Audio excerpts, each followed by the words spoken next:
I probably should have pre-promoted this more, but I totally, it's Saturday, and I was like, we went to church, we're hanging out with the wife and kids, I probably should have pre-promoted this more. I probably turned that down too. I probably turned myself off, so I don't need, although I sound pretty good. I do enjoy listening to myself, I'm not going to lie. What's up? Happy Saturday. This is Mark Kaye Saves the Republic, and we are 2 hours away from Donald Trump's rally in Coachella, California. Yes, you heard me right. Donald Trump is holding a rally in Coachella, California, which is this close. And if you're listening to the podcast, if you're listening on iTunes or Spotify or somewhere else where you don't see my fingers are very close together. They're about as close together as you can possibly get your thumb and your index finger without them actually touching each other. And Coachella is this close to the Mexican border. That is the wide open, porous Mexican border where Mexicans and Venezuelans and El Salvadorans and, ISIS terrorists have been pouring over for the last 3 or 4 years or so. Ever since Joe Biden put his hand on the Bible and said, "Help me, God." I think that was a direct quote. And then Garth Brooks sang, and then they all went back and started signing executive orders which ruined the country. You know the whole story. I don't want to get into the nitty-gritty details because we're not talking about the past today. We're talking about the future. And also the present. We're talking about the present and the future. Yeah. But look, Donald Trump, he is making a play for the blue states. Donald Trump is like, I'm going to take all of the red states. I'm going to take all of the purple states. And you know what? Just for kicks, just for kicks and giggles, I'm going to go into a couple of blue states. And while I may not win them, I'm going to make a play for them. And I'm sure it's heckfire going to irritate a whole bunch of blue state liberals in the process, and that's exactly what he's doing. We mentioned earlier how he's scheduled now a rally for October 27th. It's a Sunday in New York City at Madison Square Garden, which is, he calls it the belly of the beast. Now, Madison Square Garden is not the largest venue in the world, but it is the largest venue in Manhattan, and it is right there, man. It's right there, sitting atop Pennsylvania Station in New York City, and it's where the Knicks play. It's where Billy Joel plays. It's where, I'm trying to think, I saw a bunch of concerts. With Celine Dion. I didn't see Celine Dion, but I know she had a big tour that came through Madison Square Garden. And now Donald Trump is like, you know what? Forget it. I'm going to go there too. I'm from New York. Hell, I built half of that city. I built it. My name's on the buildings in that city, and I'm going to go there and I'm going to hold a rally for my people. And not just the people in New York, the people that are coming in from Long Island, and we know there's a whole bunch of them. There's a whole bunch, I'm sure, in New Jersey as well. There's also going to be people, Trump supporters from Connecticut and all, Pennsylvania. Pennsylvania is a big state, and they're going to be coming into MSG. I wanted to go myself, but it's my birthday weekend, and we have some plans with the family, but that's okay because there's going to be plenty of other opportunities for Donald Trump to hold some rallies in the next 23? God, I got to do the math. But not only that, not only is he going right into New York City, but he's now going to California, and not just anywhere in California. He's going to Coachella, where barefoot Birkenstock wearing, I guess can't be barefoot and Birkenstock wearing, doesn't matter. Birkenstock wearing, pot smoking, tattooed liberals. That's their Mecca. Once a year, all of the unshowered liberals go from all over the country. They make their way hitchhiking and walking and, probably taking the Greyhound bus. I don't know how the liberals travel these days, all the way to Coachella, where they sleep literally in the dirt. I don't know, the dirt desert, whatever. It's very close to Mexico. That's all. It's hot. It's gross. They listen to music, and I'm sure there's a lot of drugs being consumed. Anyway, that's what's going on. And Donald Trump said, you know what? Forget it. I got a lot of fans in California. California, a red state at one point.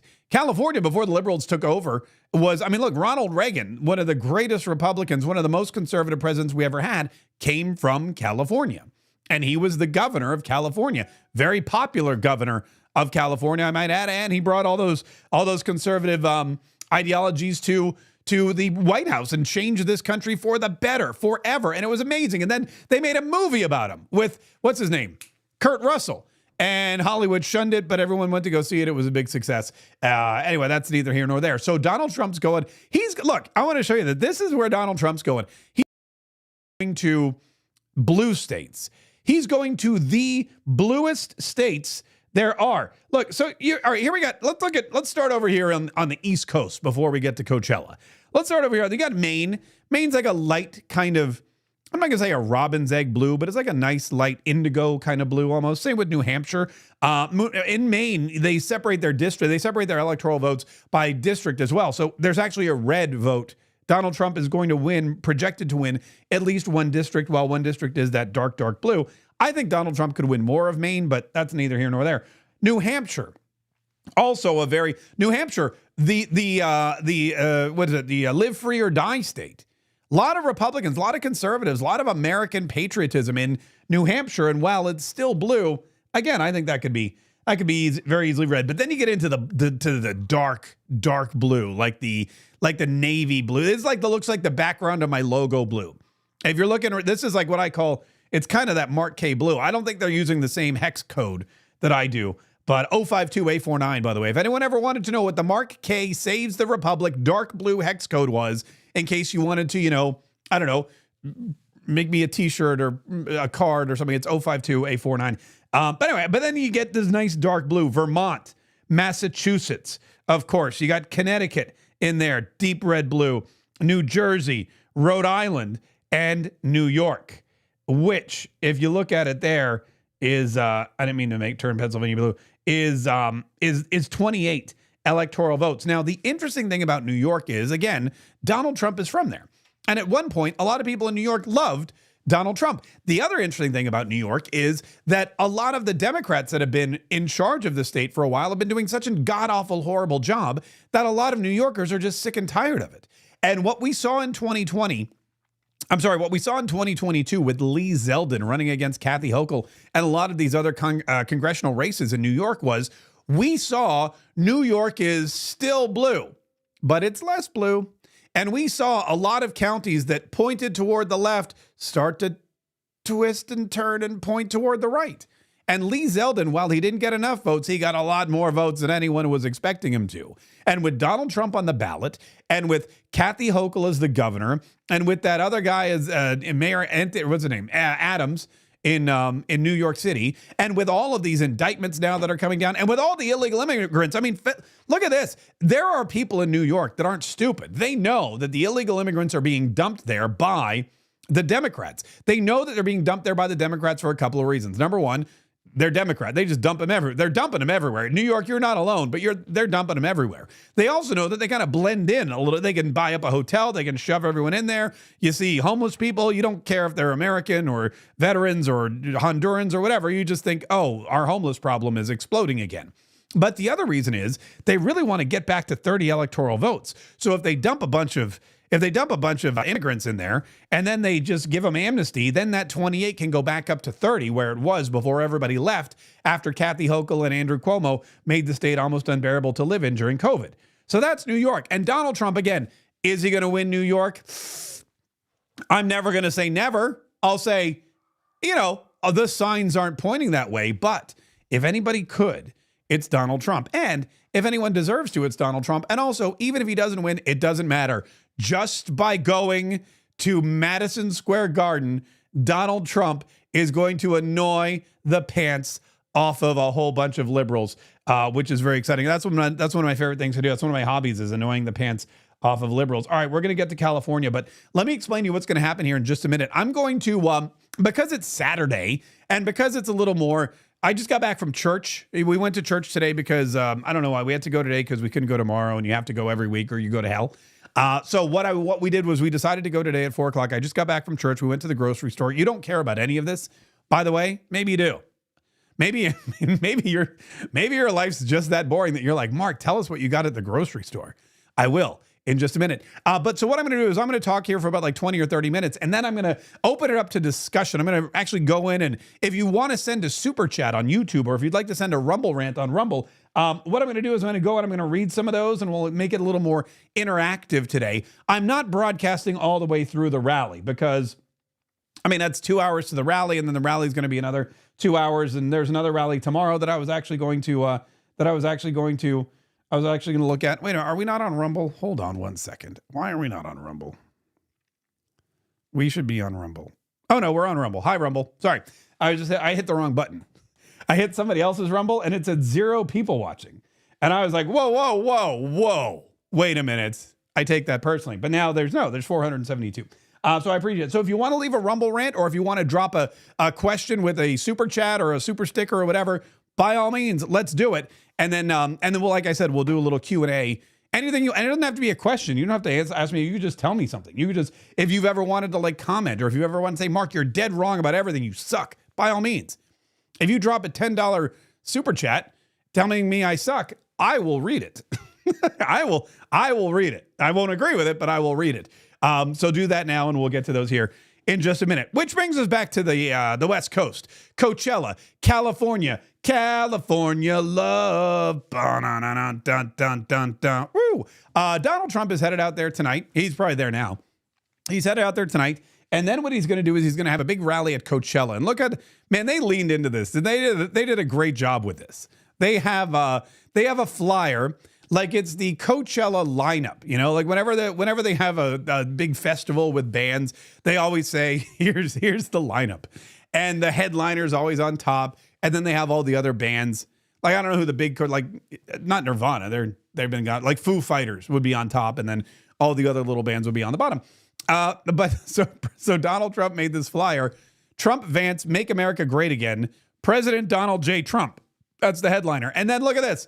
Also starring low taxes, low regulations, end inflation, build the wall, deport illegals, protect women's sports, no tax on tips, no tax on overtime, no tax on Social Security, energy independence, affordable gas, world peace, manufacturing dominance, school choice, cancel EV mandate, defend constitutional rights, reduce crime, housing affordability, end sanctuary cities, stop World War III, rebuild our cities, end weaponization of government, end CRT in schools, secure elections, cap credit card interest rates. So that's what's on that sounds like a great festival. I would totally go to that. That sounds better than any Coachella that I've ever seen in my, that's an amazing lineup. There's not one act there on that lineup that I would go, oh, time to go get a beer, or, oh, thank God this act's on, I gotta pee. Maybe cancel the EV mandate because I don't myself have an EV, but I don't want one either. So maybe that's a good one. I don't know. At what point in this, because there's always that one act at the festival where you're like beer time, pee time, you know, maybe go get it some sleep time. I don't know what it is. But all these are really, maybe no tax on tips because I don't really work. Although super chats are kind of like tips. So maybe, you know, like I said, it's a great thing. And it's right in the heart of California. It's right again in the belly of the beast. And who else goes into, this is the interesting thing about Donald Trump. Because when you look at the map, here we go. Let's reset this map again. So when you look at the map, here's what you got. You got 20 some odd days till election day. And you've got these handful of states that aren't colored any way, shape or form. They're not red. They're not blue. And that's where the battle really lies. Now, Kamala Harris has just, man, she has fudged up this North Carolina hurricane relief that I don't believe, if there were ever a chance, which I didn't believe she had of winning North Carolina, I think that's 100% gone now. Because the people who are in the Appalachian Mountains hate what's going on there. They're disgusted by the lack of support. They're disgusted by what happened with FEMA. They're disgusted by what happened with Joe Biden flying over and Kamala Harris going on Stephen Colbert and drinking while they're all sinking. So they're not going to vote for her at all if they ever were. And I think the rest of the state is a little miffed too. You know, there's because the western part of North Carolina, there's a lot of people. And even though they're out there in the mountains, folks from Charlotte visit there regularly. Folks from, I grew up in Winston-Salem. We were always in Boone. We were always in Blowing Rock. We were always up there at Sugar Mountain skiing and whatnot. And now that those areas are destroyed, I mean, that's a huge tourist attraction. That's a huge part of the North Carolina culture that is gone. The Biltmore House, forget about it. So I think a lot of the rest of the state is also really annoyed, really just so peeved that it's definitely going to go red. Georgia, I mean, there's not even, Georgia never should have been blue in the first place. And now to call it a swing state, I just don't buy it. I feel that Donald Trump will handily win Georgia. as well, and he's up in the polls there too. Plus, he's going to Duluth, Georgia later this month with TPUSA, which should be very exciting. So there you go. So that's already put Donald Trump way ahead of the curve. It's already put Donald Trump. Why can't I? Come on, what's going on my iPad today? At 240 electoral votes. So now, there we go. So now he's only 30 votes shy, and there's plenty of other states to play with. Arizona's looking good. Arizona, Donald Trump, I believe, is still ahead in Arizona, at least by a little bit. And if Fox News doesn't pull any of their let's call Arizona before the polls close crap, I know they fired the guy that did that, so maybe that's a step in the right direction. You'll remember, or you may not, that Arizona, people were lined up. They were in line to vote. The polls had not closed, and Fox News, in their infinite wisdom, decided to go live on election night in 2020 and say, oh, Joe Biden just won Arizona. And everyone's like, whoa, whoa, whoa, whoa. The polls are still open. And in doing so, I mean, again, think about it. You're in Arizona. You're running late. Your boss is screaming at you. You got to finish up this stupid report because, you know, the report's due on election day for some reason. And you only have a small window because you got to pick up the kids from baseball practice or whatever. And they're, you know, screaming. They always get mad when you're late because no kid wants to be late, all that kind of stuff. So you're staying at work. You're finishing up your report. You print out, you get it to the boss. You get in the car. You're like, all right, I've got 20 minutes to go vote and then go get the kids. And you hear there on the radio, we just called Arizona for Joe Biden. You go, oh, it's too late. And you go, well, I guess I'll just go get the kids. And you don't go vote. You go to get the kids because you already believe falsely, because of Fox News's false reporting, that Arizona has been called for Joe Biden. And that was just one of the worst faux pas in history. And if you ever watch Succession, they did a whole episode where they made fun of Fox News for that. So there you go. So we're going to give him Arizona. Now, that leaves Nevada, where Donald Trump will be, I think, tomorrow, Wisconsin, Michigan, and Pennsylvania. And these are all blue states. This is why I call Donald Trump the blue state bandit, not just because he's going to California, not just because he's going to Coachella, and because he's going to New York, to Madison Square Garden. Not just for those reasons, but also because he is going to go into Pennsylvania and he's going to win Pennsylvania with the help of the Amish. He's probably going to take Michigan. He's ahead in Wisconsin. And man, I like Nevada for Donald Trump. You know why? No tax on tips. You know what people in Nevada work on? Tips. Every time I go to Nevada, okay, fun fact, I don't really go to Nevada. I go to Las Vegas. So that's nice. And I know there's Nevada, beautiful state. Nevadans are amazing people. And I know there's a lot more to discover, but I typically just stay in the one strip area of Nevada. I just go to Vegas. I really rarely leave the hotel because the casino is conveniently located right there in the lobby. But anyway, but Nevada in general, again, whenever you have a tourist state or a state that's like we here in Florida have it with Orlando and Disney World and Universal and SeaWorld and all the beaches, tips is, I mean, that's a huge campaign issue.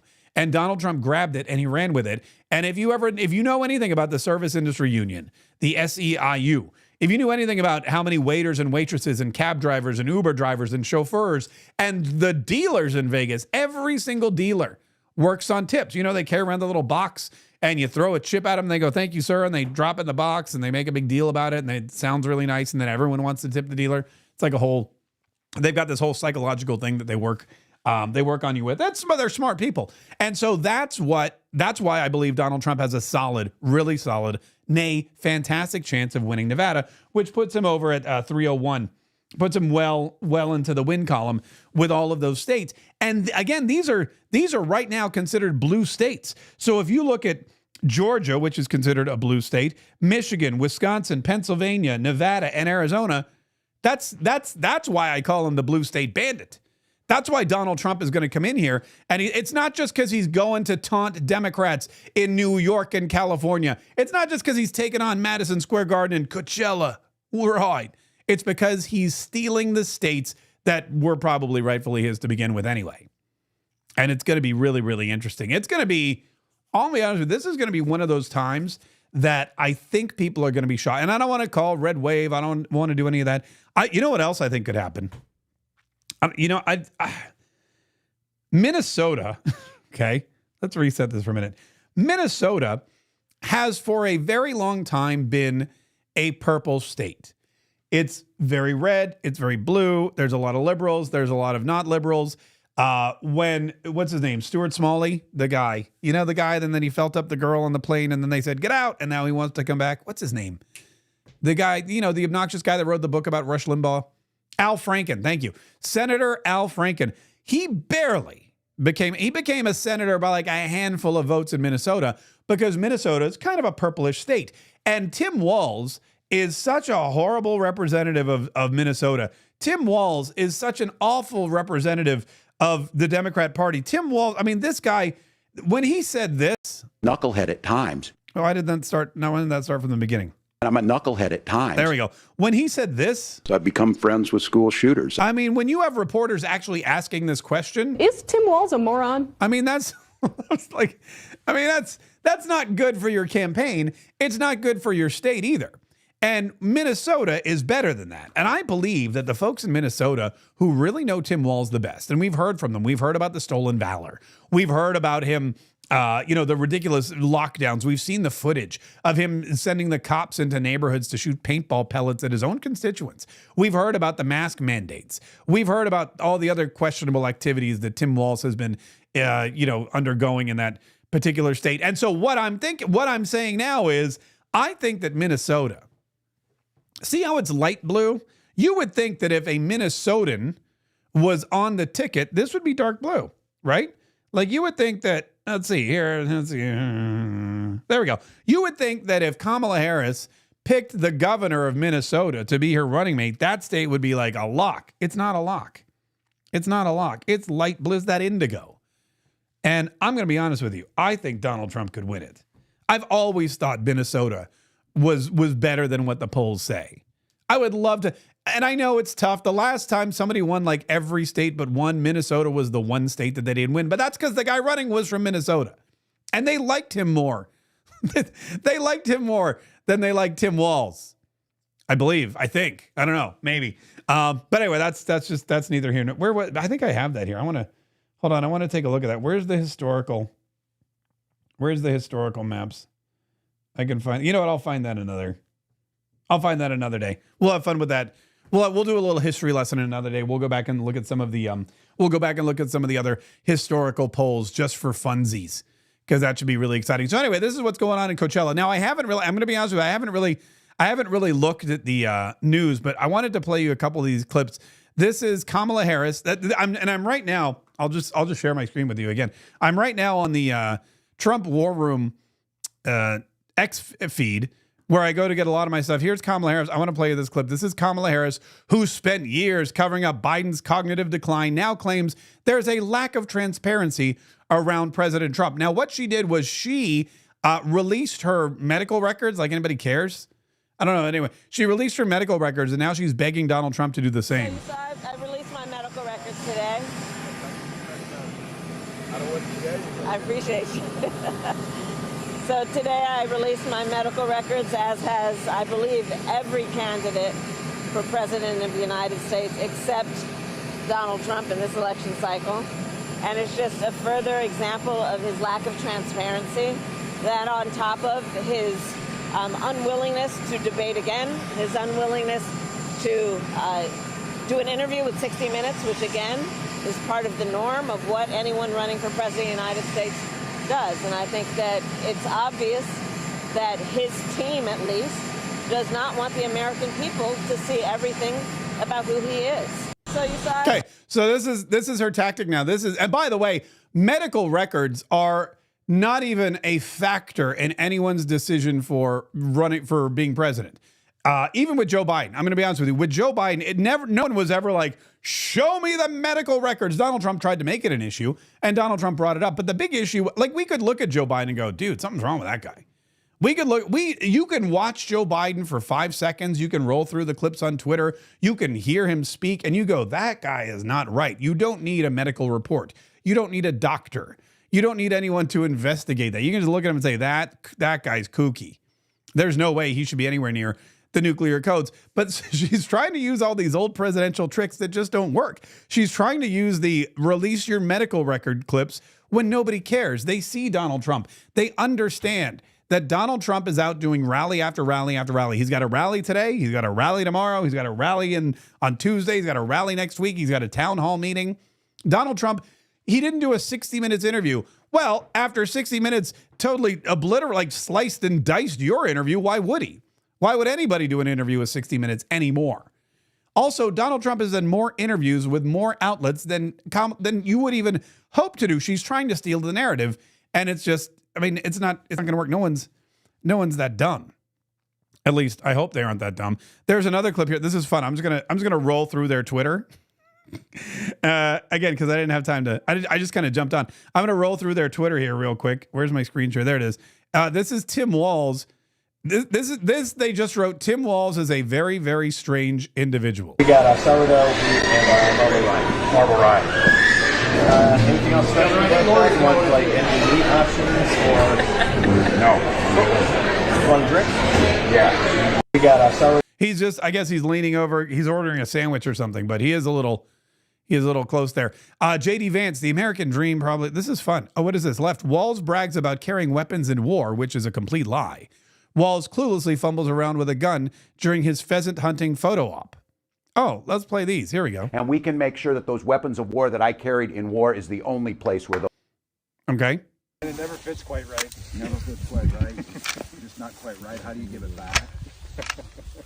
Governor, what kind of gun is it? This was a Beretta A400. I bought it when I was shooting a lot of trap because it has a kind of their patented thing, a kickoff.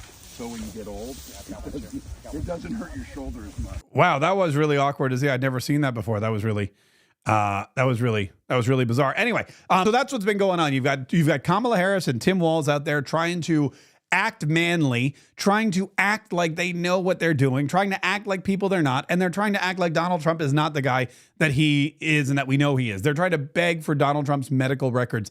This is all bleeds of desperation. And if you saw the polls, if you saw the poly market averages, if you've seen any of the interviews lately, if you've seen, I mean, the Democrat Party is in such a doldrum. If you watch these reporters, you can start to see the tide turn. We've seen it all this week. You know, we've talked about it a couple times this week where the reporting has shifted to now we've got a CYA.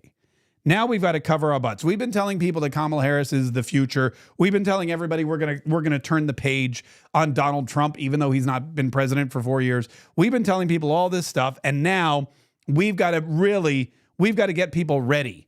We've got to prepare our audiences for the truth, which is that Donald Trump, in all likelihood, is going to return to the White House. And all of this propaganda we've been spewing, all of these lies we've been telling, they're petrified with fear that there's going to be a revolution, a civil war, but not between Republicans and Democrats. They're afraid that they are going to be overthrown, that there's going to be a coup d'etat of their viewers and the ladies on The View have been screaming and yelling about how great Kamala Harris is for years. And now they have to wake up to the realization that she's not. She's a horrible candidate. Nobody really likes her. Nobody trusts her. Black men don't want to vote for her, even if Barack Obama yells at them about it. And look at this. Here's the poly market average as of today. 54.7 to 44.7%. The betting averages, people who are putting money on this election are betting on Donald Trump by a 10 percentage point margin. That's 10 percentage points. Like 2 weeks ago, Kamala Harris was up by 1. She's dropped so far, so fast. If you look at Pennsylvania, Donald Trump is ahead by 8 percentage points. If you look at Michigan, Donald Trump is ahead by 2 percentage points. If you look at Wisconsin, Donald Trump is behind by 2 percentage points. That'll probably switch. And if we look over here in Nevada, it's a Harris 2 percentage point lead. But Arizona, North Carolina, Georgia, just as we said, all solidly red. And the betting markets are I mean, if you're going to put your money down on the election, you're going to bet on something that you think is the sure thing. And people don't believe that Kamala Harris is the sure thing. In fact, she's getting less and less sure by the day.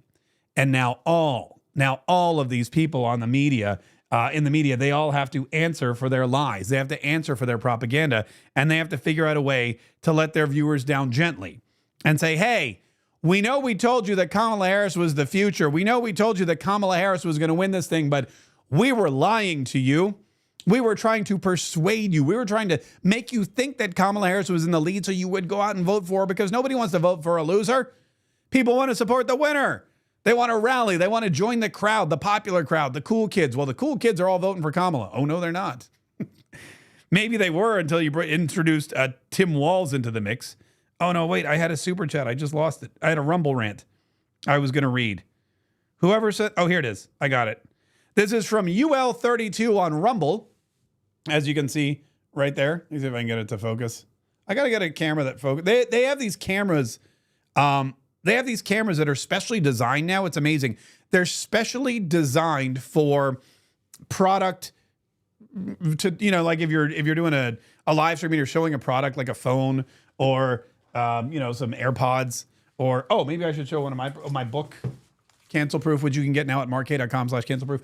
And what happens is when you hold it close to the camera, it zooms in really quickly so that you can kind of, it zooms out. This one doesn't do that. I should probably invest in that because I like to do this all the time and it takes a while for it to focus. Anyway, back to the Rumble rant.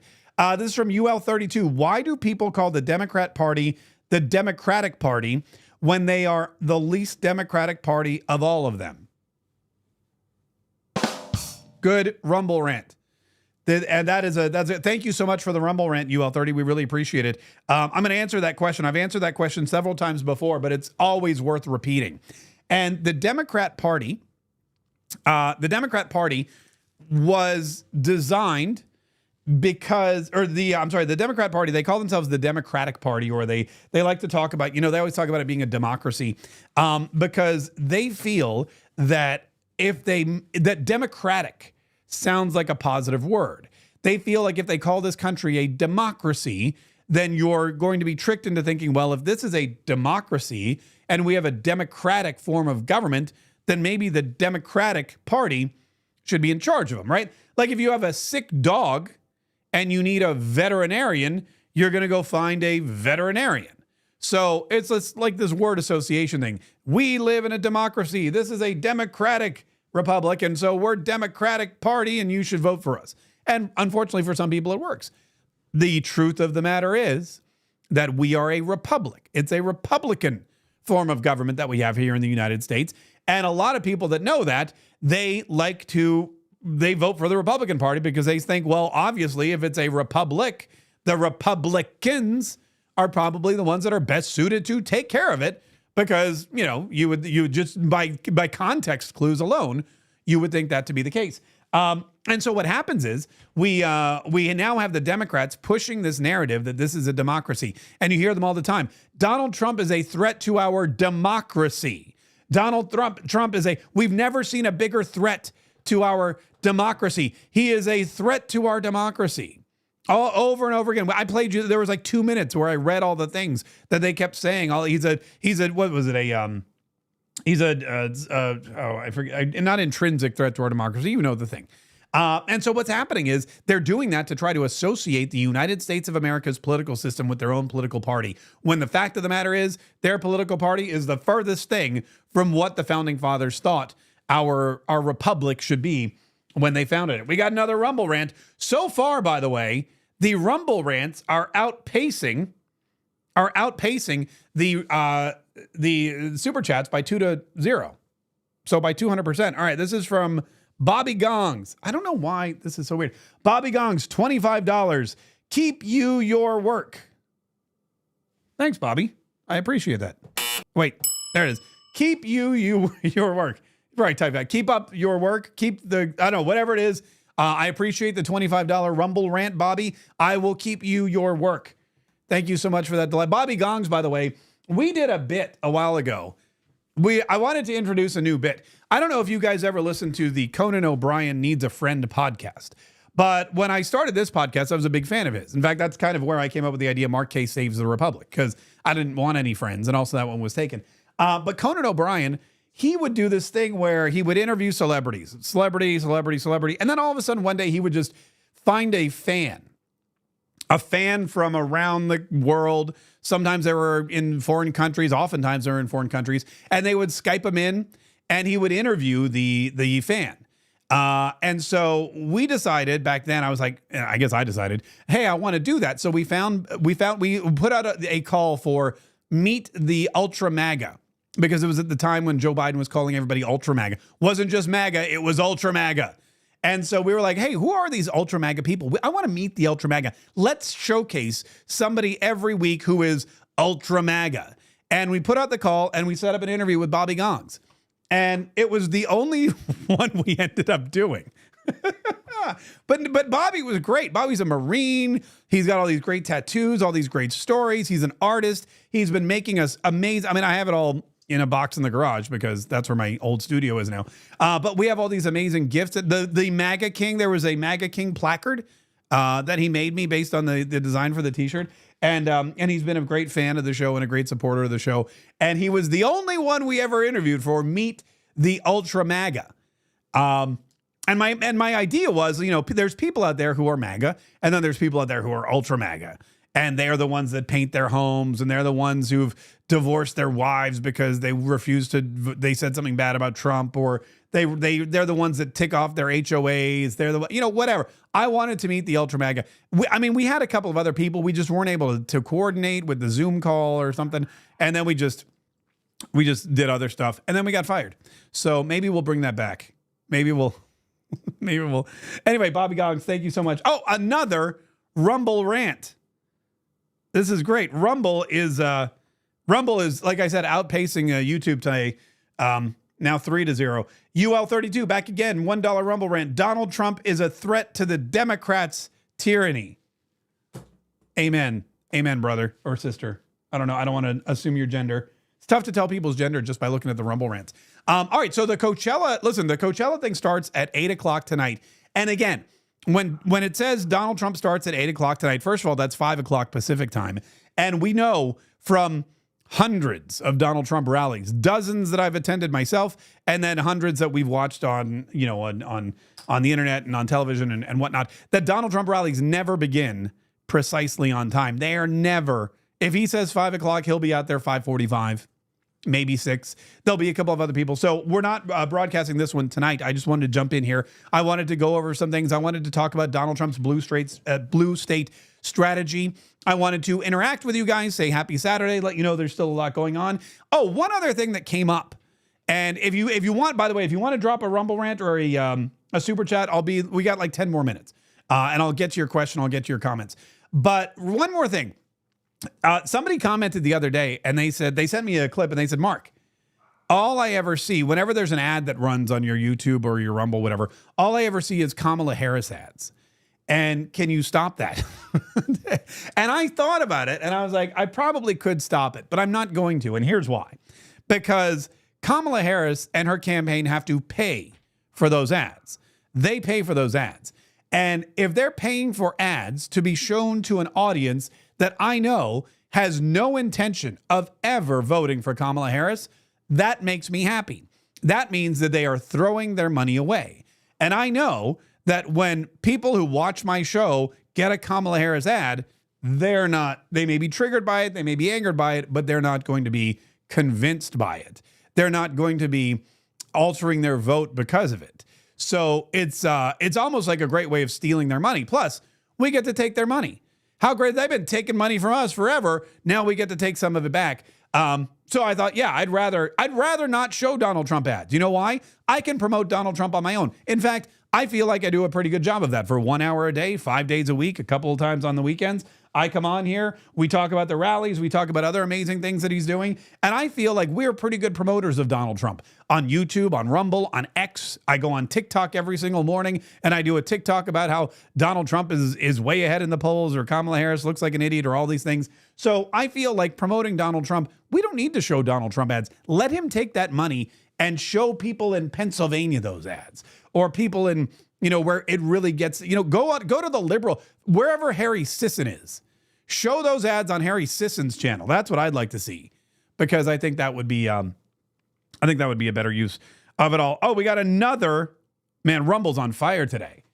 Would you get? Did you guys on Rumble win the lottery or something like that? This is from LB117.